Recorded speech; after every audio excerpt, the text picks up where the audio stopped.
Wanting different futures, maybe the way your partner's handling the pandemic rules, mental health challenges. These are just some of the reasons why our next guest says some couples are having a really hard time staying together during this pandemic. Here to shed more light on this is relationship expert and the author of Breakup Boot Camp, Amy Chan. Amy, nice to see you. Hello, good morning. Good morning to you. Okay, so you say you've noticed an uptick of people looking for your breakup services during the pandemic. You say one of the biggest reasons is because red flags can't be ignored anymore. Tell us more. Yeah, the pandemic has really shone a light on the issues that couples are having. So before the pandemic, people are traveling, people are leaving the house to go to work, they're seeing their friends, but now they're around their partners 24 hours a day. And those issues that were just swept under the rug now have to be faced. So I've had clients who can no longer stand their partners cheating, not being prioritized in the relationship. And these things are starting to come up now, and it's causing people to break up. Mental health has played a big factor in breakups as well. What effects have stress or anxiety had on relationships during these lockdowns? Yeah, the pandemic has really taken a toll on people individually and on couples. And so I've had a lot of clients say that they just couldn't handle their partner's anxiety, their depression. They didn't have the capability or know what to do to deal with a partner who's so sad and so stressed out all the time. And so this has caused couples to fight more and couples to ultimately break up. Okay, so now let's talk about what couples can do to help their relationship right now. Your first point's an interesting one. You say, learn how to fight well. What do you mean by that? Yes, I mean, when you're around your partner all day long, you need to get really good at learning how to have those conversations, from who's going to do the dishes to how are we going to have more romance in this relationship. And what I suggest for people to do is, before you have one of these high stakes conversations or you want to get something off your chest, ask yourself, am I wearing boxing gloves or handshakes?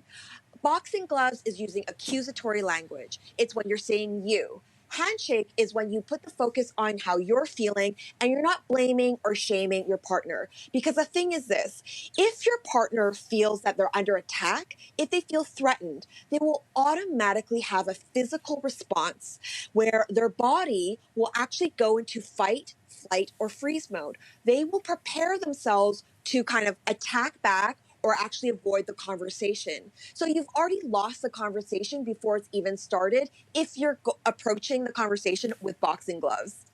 Is it important to have conflict resolution in a dynamic? I mean, do you talk about that with your partner ahead of time? How are we going to resolve things if situations come up?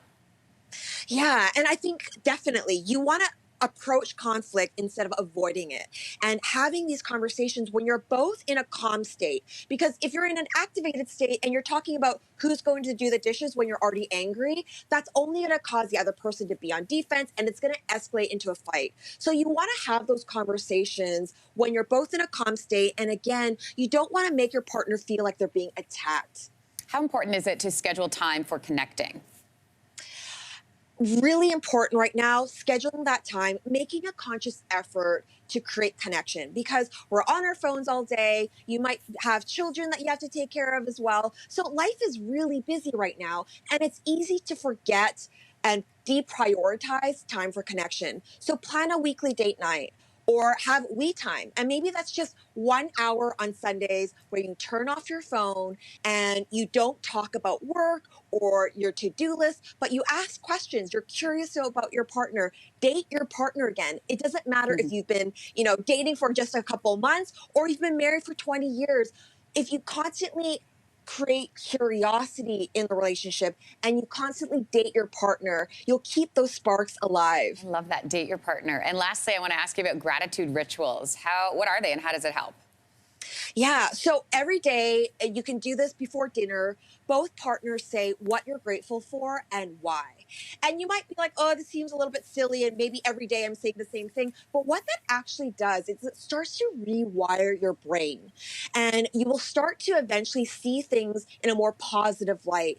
And this is really important, especially right now during a pandemic when you're around each other all day long. It's easy to forget why you're grateful for your partner. And sometimes just saying it out loud can really make your partner feel appreciated and seen. Amy, we appreciate your time this morning. Thanks so much. Great tips. Thank you.